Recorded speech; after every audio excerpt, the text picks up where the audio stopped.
Social media and mediated communications. We are living in an era of social media. The ability to communicate with others through social media is everywhere, and it affects our relationships in many ways. One way it does this is through mediated communication. Mediated communication refers to any type of communication that occurs through a medium, such as text message, phone, email, etc. Today, people can use social media to connect with anyone around the world in an instant. It's fast, easy, and convenient. Social media also allows us to share our lives with friends that are far away from us, staying up to date with their latest activities and events in their lives. Mediated communications refers to communication carried out by the use of information communication technology and can be contrasted to face-to-face communication. The technology does not need to be computerized. Pen and paper are also a form of mediated communications. Social media is a form of mediated communication. It is an interactive technology that allows the creation or sharing and exchange of information, ideas, interests, and other forms of expressions through virtual communities and networks. Along with social media, there are many other forms of mediated communication. This includes face-to-face communication, video chat, telephone, voicemail, text and messaging, email, and social networking sites. Social scientists use the term richness to describe the abundance of nonverbal cues that add clarity to the verbal message. Conversely, leanness describes messages that carry less information due to a lack of nonverbal cues. The textbook provides the example. To appreciate how message leanness varies by medium, imagine you haven't heard from a friend in several weeks and you decide to ask, "Is there anything wrong?" Your friend replies, "No, I'm fine." Would that message be more or less descriptive depending on whether you receive it via text message, over the phone, or in person?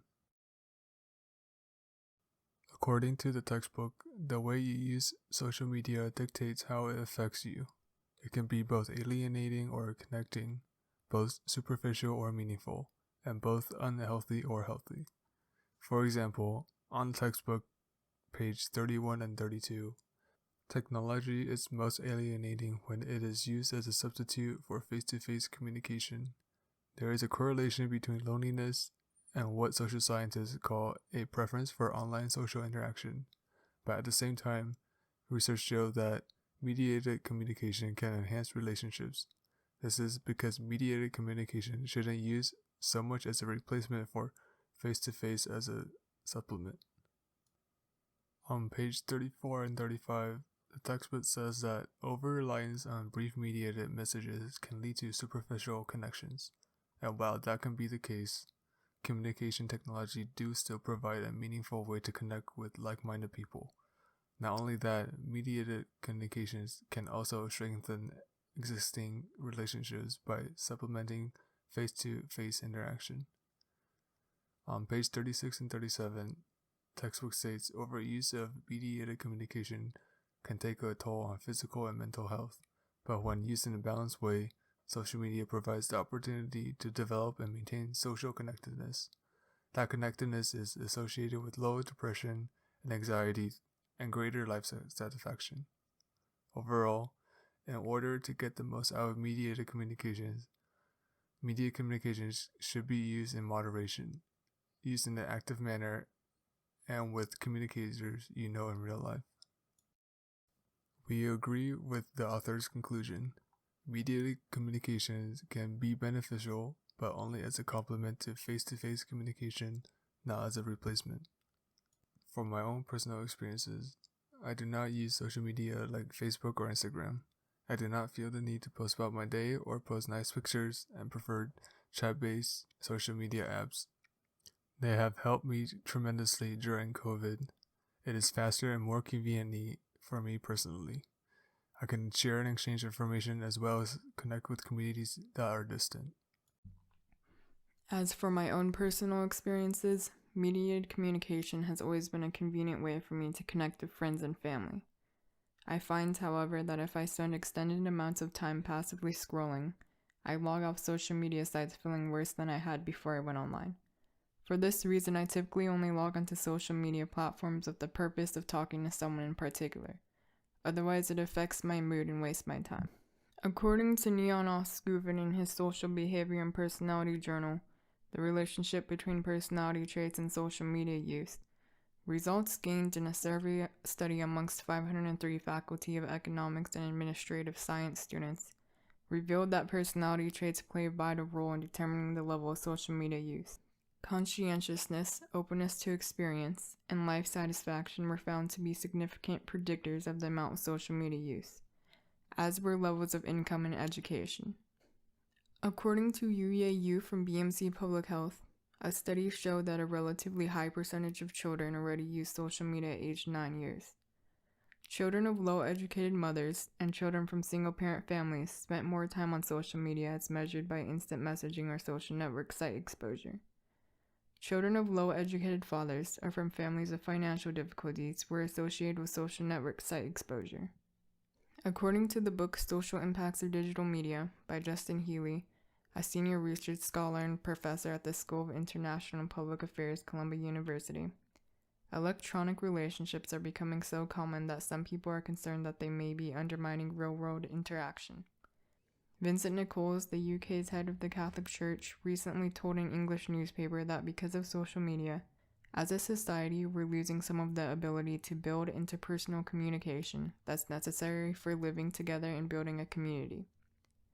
However, according to a University of Sydney study, there was no correlation between time spent online and high levels of anxiety and depression. Participants in the study even reported that they thought time on the net benefited them psychologically. So perhaps it's more apt to think of online communication as adding another dimension to our physical social lives rather than replacing them.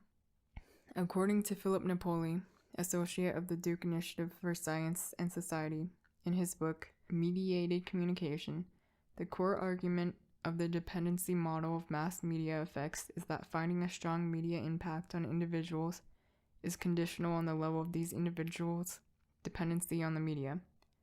It proposes that the more dependent individuals are on a medium of information, the more likely it is that researchers will find that this medium has a strong influence on these individuals. For the most part, the information from our sources support each other. The general consensus is that mediated communication is most beneficial when used as a supplement to face-to-face communication. One piece of information we feel should have been included in the other three sources is Philip Napoli's explanation of the dependency model of mass media effects.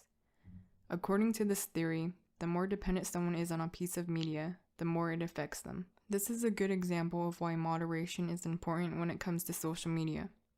Social media isn't as fulfilling as face-to-face communication, and therefore shouldn't be depended on as a sole source for human interaction. We also found it interesting that according to Neon Osgoven, personality traits play a vital role in determining the level of social media use.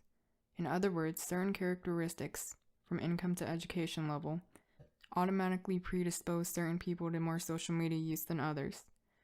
It's concerning, however, that according to Yu, a relatively high percentage of children already use social media at 9 years old. Children don't know how to moderate themselves, and therefore it'll be interesting to see the effects of this in the way future generations communicate. One contradicting piece of information from our sources, however, that according to Justin Healy, there was no correlation between time spent online and high levels of anxiety and depression. The textbook claims the opposite, that there is a correlation between social media use and mental health. Healy, however, also says that communication shouldn't be something that replaces our physical social lives. So he still believes, along with the textbook, that there should be some balance regardless.